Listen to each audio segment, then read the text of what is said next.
Kalian tahu nggak sebenarnya apa yang paling ditakutin seorang ayah? Lihat aja ayah kita. Setiap hari berangkat kerja dengan muka tenang. Kayak semua beban hidup itu bisa dia pikul sendiri. Pulangnya, diam, makan sedikit, lihat HP sebentar, lalu rebahan sampai tertidur. Karena dia nggak ngomong apa-apa.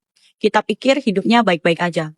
Dia nggak bilang sakit, jadi kita kira dia nggak pernah sakit. Dia nggak bilang capek, jadi kita anggap dia nggak pernah lelah. Dia nggak pernah minta apapun. Jadi kita pikir dia memang nggak butuh apa-apa. Padahal diam itu bukan berarti dia nggak ngerasa. Dan yang nggak dia ucapkan seringnya justru itu yang paling menyakitkan. Ayah itu bisa nahan banyak hal. Dia bisa terus lembur berhari-hari. Dia bisa makan nasi bungkus murah sambil duduk di pinggir jalan. Bisa pakai jaket lama bertahun-tahun. Pakai HP yang layarnya udah retak. Tapi kalau buat anak dan istrinya, semua yang terbaik pasti dia usahakan. Dia bisa dimarahin atasan, dimaki pelanggan, diperlakukan nggak enak sampai keluar kantor dengan kepala tertunduk. Tapi begitu berhenti sebentar, nyalain rokok, tarik napas panjang, dia berdiri lagi kayak nggak terjadi apa-apa. Capek, iya.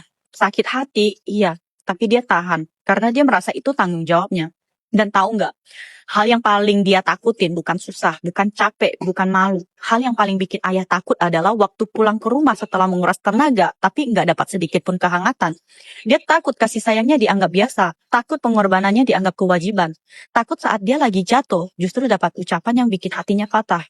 Kok kamu gitu aja nggak bisa sih? Padahal yang dia mau itu sederhana banget. Saat dia pulang dengan badan lelah, ada istri yang menyambut dengan segelas air hangat.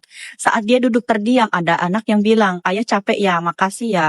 Karena ayah itu bukan baja, dia cuma manusia yang pakai seluruh tenaganya untuk lindungin keluarga. Dia juga bisa rapuh, dia juga bisa takut, dia juga berharap ada yang peduli walaupun sedikit.